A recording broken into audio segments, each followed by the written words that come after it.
Hey, how's it going, guys, and welcome back. So oftentimes I'll get asked to cover certain monster taming games that will generally be in an early state of development or still in the concept phase. Now, those that have been following my channel for the past 3+ years will probably know that back in the day, I used to cover a lot of games that were in a very, very early state of development in our Monster Tamer news segment. One game that immediately comes to mind when discussing these types of games is the harmony between us or even Data Fighters, both of which were at the time only concept stage development games, meaning that there was no actual in-game code or anything like that. And I wanted to talk about why I don't really cover games like this anymore, with a couple of exceptions. Now, there are two main reasons that I am putting this video together. The first is because you guys oftentimes will either comment or message me about certain games that you're either working on yourselves or have seen, and the second is due to a lot of game developers that are planning a monster taming game that want me to give their game some attention on the channel. So the main reason that I haven't really been covering games that are in the concept phase especially, or even very early development titles, is because oftentimes we will see that these games don't actually come to fruition,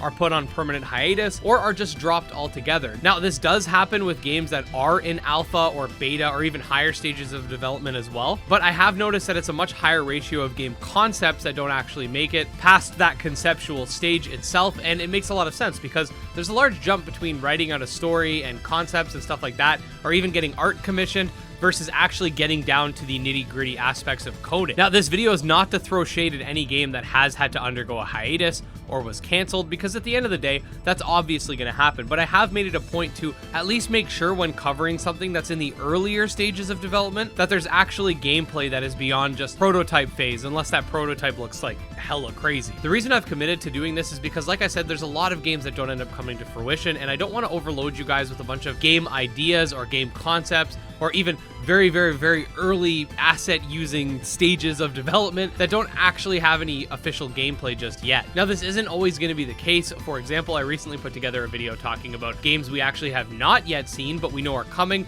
And the big difference with this is that, generally speaking, when we're looking at an established studio, like in the case of, let's say, Nexomon, where we haven't received any official gameplay for Nexomon 3, but we do have Nexomon 1 and Nexomon 2 to compare it to. So in that case, there's a lot more, I guess, prestige that comes with the Nexomon brand. So covering Nexomon 3 despite not having any actual footage makes sense. Whereas if someone were to message me with a picture of a cool looking monster and saying that they're making a monster taming game, there's a lot less weight behind that. And I'm not even exaggerating when I say this. I've received dozens of messages like this that unfortunately don't go anywhere. And I think a big part of this is that we all want to make a monster taming game, but it's not easy once we get down to, like I said, the nitty gritty. And again, not throwing shade, game development is hard. We all know this, but at the same time, I do want to say that if you are an aspiring developer that wants to put together a monster taming game and you want to market that game, that's totally fine. But I do think that you should have some gameplay that's really going to wow the people, because that old saying that all publicity is good publicity is not really true. First impressions are very important, and if I think a game is too early development to showcase, it's not because showing that game off is going to negatively impact me. If anything, looking at this stuff is just more content for me.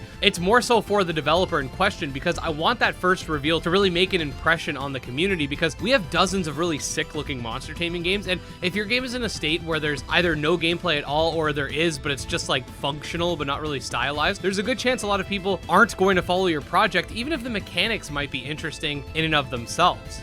Anyways, this is why I might know of a game's existence or a planned game's existence, but I haven't really covered it in its current state because I might want to wait a bit to see how it develops, then cover it once I think it's at a point where you guys will find it interesting. It's really important to me that these games give off a good first impression, because ultimately if these games do well, the genre will grow. Furthermore, like I said, if I were to go through all of the concepts that people send me of planned games, Monster Tamer News would be like 30 minutes long and it would just be full of pictures. But yeah, quick discussion video because I've gotten a lot of questions about certain games and people wondering why I'm not covering them, and that's why. Nothing against these games themselves or the developers, but there needs to be some sort of line between the conceptual and functional states of development, and even then, with how many monster taming games there are, if I were to cover every single game that's in like a pre-prototype phase, it would be overwhelming, and many of these games would disappear off a lot of your guys' radars, because sometimes when it comes to stuff like this, it would just be an overload. Furthermore, game developers, I just want to quickly say that I love that a lot of you guys want to reach out to me, and my Twitter DMs as well as Discord are always open for that purpose, but I do ask that you respect my decisions with what I post on the channel. I don't think I've talked about this on the channel actually, but I've dealt in the past with a lot of aggressive developers, and I think admittedly I've I've been a bit of a pushover regarding boundaries and stuff like that. I've dealt with a lot of people who have sent me just text with no gameplay about an idea they have for a game, and then they got mad at me when I told them that I'd like to present the game when the game's actually a game. I've had people guilt trip me into covering their game more than other people's, or developers assuming that I have some sort of personal vendetta against them, and that's why I'm not covering their game as much as another, which is, by the way, complete BS. I cover the games I like. I couldn't care less who's developing it. But the point of this tangent is to say that ultimately my goal is to continue to push the genre forward, and the decisions I make when it comes to content I put out aligns with that goal. But with all that being said, if you are a developer and have a game that you're working on that's looking pretty spicy, don't let this video put you off from contacting me on Twitter or Discord. I just ask that you be respectful and understand my perspective as a creator and sort of, I guess, figurehead for the genre or whatever. So if you are wondering why I'm not covering certain games that have really cool concept art but don't have any build, that's why.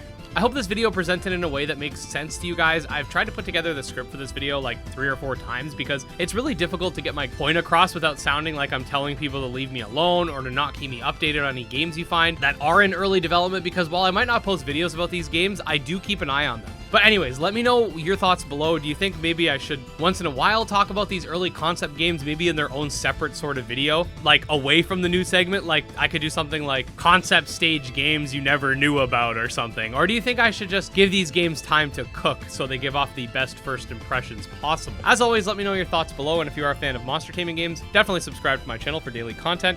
Check out my Twitter, Discord, and Patreon linked below. Special thanks to the patrons, especially Jim Hamilton, Drow Ghost, Dark Persona, and Exodus, and I'll see you again. Peace.